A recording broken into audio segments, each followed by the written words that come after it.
खुजली की बीमारी। चल, मैं आती हूँ। खाना बना के रखना। अरे फिर से कहाँ जा रही हो आप? पिछले 2 घंटे में 8 बार इधर उधर जा चुकी हो। अपने पाँव के टायर को ब्रेक लगाओ ना। अरे तू अपनी जुबान को ब्रेक लगा। तू कौन होती है मुझे रोकने वाली? अरे ज्वालामुखी जी, फटिए मत।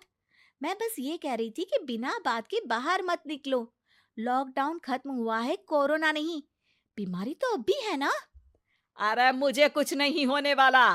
मैं गांव में पली बड़ी हूँ। बहुत शक्ति है मुझ में, हाँ। कोरोना की छोटे से वायरस के सामने बड़े बड़ों की नहीं चल रही। जो होगा देखा जाएगा। अगर हो गया ना, तो देखा नहीं जाएगा आपसे। हम्म। बहू, मेरी सास बनने की कोशिश मत कर। सास बहू की एक बात नहीं मानती और बहू के लाख समझाने पर भी निकल जाती है अपनी मनमर्जी करने। शाम को जब सास वापस आती है तो, ये लीजिए सैनिटाइजर से अपने हाथ क्लीन कर लीजिए। अरे इसमें से तो बदबू आती है। छी छी छी छी। मुझे नहीं करना ये इस्तेमाल। अरे तो साबुन से हाथ धो लीजिए। इतनी बार हाथ धुलवाएगी तो चमड़ी गल के नीचे गिर जाएगी। माँ जी, आप बाहर से आई हैं, हाथ धोने का तो सरकार भी कह रही है। मेरी नहीं तो किसी की तो सुन लीजिए। मैं तो खुद अपनी सरकार हूँ। मेरे अपने नियम है। हम्म। कोरोना है। अरे तो इसमें तुझे क्यों रोना है? यार माँ जी, जरा सी बात है, इतना तो कर ही सकते हैं ना आप। नहीं। नहीं। नहीं। सुना नहीं? नहीं। नहीं सुना। तो क्यों मुंह लग रही हो? कौन मुंह लगे आपके? आप तो मास्क भी नहीं लगाती। मास्क तो तुझे लगाना चाहिए ताकि बोलना कम हो तेरा। ज्यादा दिक्कत तब होती है जब बहू को भी सास के साथ कहीं बाहर जाना होता है। अरे मम्मी जी, मैं फोन से पैसे दे दूंगी। कैश क्यों दे रही हैं आप? तू ना ज्यादा मॉडर्न मत बन। अब नोट देने से भी कोरोना होगा क्या? हाँ, नोट पता नहीं कितने हाथों से गुजर के हमारे हाथ में आते हैं, और उनमें से कुछ गधे तो ऐसे होंगे जो हाथ भी नहीं धोते होंगे। हैं? ताना मार रही है क्या? नहीं तो। तू मुझे बेवकूफ समझती है? क्या मुझे नहीं पता कि गधा कौन है? माँ जी, मैंने आपको कुछ नहीं कहा। अरे कैश दे रहे हो या फिर फोन से दोगे? कुछ लेना ही नहीं है। अरे मेरा टाइम क्यों वेस्ट किया फिर? बहू, तुझे ना मैं बाद में देखूंगी। बाद में मतलब कितने बजे? बहू बड़ी मजाकिया है आपकी। और सास बहुत गुस्सेल है। एक फटका दूंगी ना। अरे सॉरी आंटी जी। बहू सास से परेशान होके बाजार से अकेले घर आ जाती है और अपने पति से कहती है, सुनिए जी, मेरी एक शिकायत है आपकी मम्मी के बारे में। वाह, लोग बच्चे की शिकायत लेके मम्मी के पास जाते हैं। तुम मम्मी की शिकायत लेकर मेरे पास आई हो। तुम्हारी माँ है ना, बिना मास्क के बाहर जाती है, सैनिटाइज भी नहीं करती हाथ, और बिना काम के घूमती रहती हैं। अगर कोरोना हो गया ना तो दिक्कत हो जाएगी। अरे मैंने भी तो कहा ना उनसे एक दो बार, पर मम्मी मानती ही नहीं किसी की बात। मुझे ही कुछ करना पड़ेगा। अच्छा, क्या कर लोगी तुम? क्या कहा? अ, नहीं, मेरा मतलब तुम क्या करने वाली हो? तुम बस मेरा साथ दो। अगले दिन जब सास कहीं से घूम कर आती है, माँ, मेरे शरीर पर कुछ हो रहा है, देखना। अरे ये तो खाज है। अरे मतलब खुजली। हाँ, और ये ऐसी वैसी खुजली नहीं है, फैलने वाली खुजली है। परसों तक मुझे थी, आज आपको भी हो गई। ज्यादा पास आते हो ना मेरे पास। अरे माँ के सामने ऐसी बात कर रही हो? क्या कर रही है? अरे तो पास आए तभी तो खुजली हुई ना। अब आप मम्मी के पास खड़े हो तो उनको भी तो हो सकती है ना। अरे मोरी मैया, अ, जो का कह रही है? सही कह रही हूँ माँ जी। अरे बेटा, दूर हट ना। दूर हो जा हमसे। सोशल डिस्टेंसिंग कर लेना एकदम से, हाँ। अरे माँ जी, खुजली ही तो है। आप तो गांव की शक्तिशाली औरत हो। आपका क्या कर लेगी ये खुजली?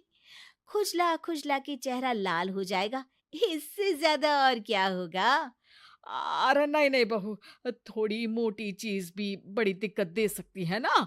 और खुजली है, अच्छा थोड़ी ना लगता है, लोग क्या कहेंगे? सारे घर को खुजली हो गई तो है। तो माँ, क्या करूं मैं? अब क्रीम लगा, नहा ले नीम के पानी से, घर से ना निकल वरना लोग खुजलाओ खुजला के माय नेम इज खाज बोल के चढ़ाएंगे तुझे। और हमसे ना बेटा दूर रहा कर, कहीं हमको भी हो गई तो। माँ, ऐसे ही कोरोना भी तो हो सकता है। खुजली होने के बाद लोग क्या बोलेंगे, कम से कम वो सुन तो पाएंगे। अगर कोरोना हो गया तो? हाँ, बाबा समझ गई। अब तू अपनी खुजली का ध्यान रख, मैं तुम्हारे कोरोना का ध्यान रखूंगी, ठीक है? माँ जी, आप तो बिना बोले ही बस इशारों में ही समझ गई। वैसे ये आइडिया था किसका? आपकी बेटी का। अच्छा अच्छा, सोशल डिस्टेंसिंग की वजह से छू नहीं रही हूं तुझे वरना। दे दनादन हो जाता है ना माँ। अरे हंस क्या रहा है? मेरे लिए नया मास्क लेकर आ। उस दिन के बाद सास ने गांठ बांध ली। 2 गज दूरी, मास्क जरूरी, और घर में ही बैठ के खाओ आलू पूरी। खूनी दुल्हन। आरती और विकास अपने माँ बाप के साथ दिल्ली में रहते हैं। जर्नलिस्ट होने की वजह से विकास को बहुत बार काम के लिए देर रात तक ऑफिस में रहना पड़ता है, जिस पर ज्यादातर आरती जाग कर उसका इंतजार करती रहती है। इसी तरह एक रात आरती विकास का इंतजार करते हुए घर की बालकनी में खड़ी होती है। इनकी जॉब तो जैसे मेरी सौतन बन गई है। मुझसे ज्यादा उसी के साथ टाइम स्पेंड करते हैं और हम यहाँ इंतजार करते हुए मर जाएं। अपने आप से ये सब बोलते हुए आरती की नजर मोहल्ले के कोने वाले घर पर पड़ती है, जिसकी लाइट्स ऑन देखकर वो हैरान रह जाती है। ये इस घर की लाइट्स कैसे ऑन हो सकती हैं? यहाँ तो सालों से कोई नहीं रहता। वो ये सोच ही रही होती है कि तभी उसे घर की खिड़की पर औरत की परछाई के साथ लाल चुन्नी दिखाई देती है, जिसे देख आरती डर से चिल्लाने लगती है। भूत!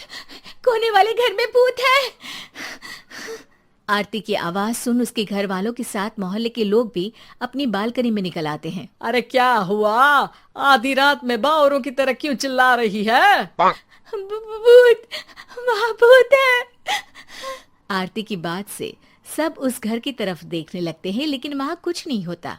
भाभी जी, लगता है आपने सपना देखा होगा। मैं बालकनी में खड़ी होकर सोऊंगी क्या? बता रही हूँ, अपनी आंखों से देखा है। घर की लाइट्स ऑन थी और वहाँ किसी का साया भी था।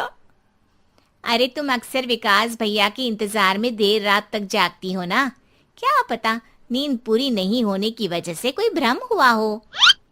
मोहल्ले के सब लोग और आरती के सास ससुर उसे समझा ही रहे होते हैं कि अचानक उसी घर से किसी औरत के गाने की आवाज सुनाई देती है। आजा ओ मेरे प्रियतम, आजा। आवाज सुन सब हैरानी और कंफ्यूजन से उस घर की तरफ देखने लगते हैं कि तभी उन्हें लाल जोड़े में औरत का साया वहां दिखता है, जिसे देख पूरा मोहल्ला सकते में आ जाता है। अरे ये तो कोई दुल्हन है। अरे नहीं नहीं, भूत नहीं है। अरे फिर तो पक्का तेरी दुल्हन है। अरे नहीं नहीं, वो तो मायके गई है। हद है, पहले इससे निपट ले, बाद में इस पर डिस्कशन कर लेना। बड़ा भ्रम बोल रहे थे ना, अब फटी ना सबकी। और नहीं नहीं, मैं किसी से नहीं डरता भाभी जी। भूत जैसा कुछ नहीं होता। या तो इस घर के मालिक यहाँ आ गए हैं, या फिर किसी ने खाली घर देख कर कब्जा कर लिया है। हमें वहां जाकर देखना चाहिए। बात में लॉजिक मानकर सब बाहर इकट्ठा हो जाते हैं कि तभी विकास भी वहां पहुंच जाता है। क्या बात है? इतनी रात को पूरा मोहल्ला यहाँ कैसे? भूतिया दुल्हन की वजह से। क्या तुम्हारे अलावा भी कोई दुल्हन भूतिया हो सकती है? इस भूतनी का किस्सा निपटने दो, फिर तुम्हें अपनी भूतनी दिखाती हूँ। अब सारे लोग मिलकर विकास को पूरी बात बताते हैं, जिसे सुन वो भी उनके साथ जाने के लिए तैयार हो जाता है। जिसके बाद वो सब डरते हुए उस घर के सामने जाकर खड़े हो जाते हैं। तुम सब यहीं रुको, मैं अंदर जाता हूँ। अकेले जाओगे? अरे नहीं नहीं, आप सबकी नकली भूतनी भी तो होगी ना मेरे साथ। कैसा मजाक कर रहा है यार। रुक, मैं चलता हूँ साथ में। क्या मैं चलता हूँ? ये क्या गोवा घूमने जा रहे हैं जो मैं भी साथ चलता हूँ? कहीं नहीं जाओगे तुम, यहीं मेरे पास खड़े रहो। बहू सिचुएशन समझो। हाँ, घर जाकर सुना लेना। हे भगवान, मम्मी तुम किसकी मम्मी हो? ओ, इन्हें सब कुछ अभी करना है क्या? नहीं, यहाँ पंचायत बिठा देते हैं आपके परिवार के लिए। इस पर मामला शांत करके अब वो लोग इधर उधर से घर के अंदर झांकने की कोशिश करते हैं। उन्हें घर के अंदर लाल जोड़ा, सिंदूर और मंगलसूत्र के साथ चारों तरफ खून बिखरा हुआ दिखता है। इसे देखकर सबकी हवाइयां उड़ जाती है। भाई ये सब क्या है? अब तो मुझे भी डर लग रहा है। आ गए मरने, अब तुम्हें मुझसे कौन बचाएगा? उस नजारे के साथ सोने पर सुहागे की तरफ भूतनी की आवाज सुन वो सब तुरंत वहां से भाग खड़े होते हैं। ये सब क्या था? अब हम क्या करेंगे? हमारे मोहल्ले में भूतनी आ गई जो सबको मारना चाहती है। ओ भाभी जी, मैं फिर बोल रहा हूँ, भूतनी जैसा कुछ नहीं होता। मुझे तो पक्का यकीन है कि यहाँ किसी गलत इंसान ने गलत काम करने के लिए कब्जा कर लिया है और लोगों को घर से दूर रखने के लिए ये सब कर रहा है। तुम इतने यकीन के साथ कैसे बोल सकते हो? फिल्मों में ऐसे ही तो दिखाते हैं। हे भगवान, ये फिल्म नहीं, ये रियल लाइफ है। हमें शांति से कुछ सोचना चाहिए। सब हमारे घर चलो। सब आरती के घर में इकट्ठा हो जाते हैं। रात भर आधी नींद और बिल्कुल ना चल रहे दिमाग के साथ सब सॉल्यूशन सोचने की बहुत कोशिश करते हैं, लेकिन कुछ नहीं होता। इसी तरह सुबह हो जाती है। ऐसे कोई भी उपाय नहीं निकलेगा। सब पूरी रात के थके हुए हैं। घर जाओ, थोड़ा आराम कर, फ्रेश होकर फिर आ जाना। उसके बाद सोचते हैं कुछ। डरे सहमे लोग जैसे ही अपने घर जाने लगते हैं, तभी विकास को उस घर में कोई हरकत नजर आती है, जिस पर वो किसी को कुछ बताए बिना चुपचाप वहां पहुंच जाता है और कुछ देर बाद घर आकर सबको दोबारा इकट्ठा कर उस घर के पीछे वाले खिड़की पर ले जाता है। विकास, क्या खेल लगा रखा है? ये कोई मजाक नहीं है। वही तो, मजाक नहीं, बहुत बड़ा मजाक है। अंदर देखो। जैसे ही सब उस खिड़की से अंदर देखते हैं तो उनकी आंखें खुली की खुली रह जाती है। मूवी की शूटिंग?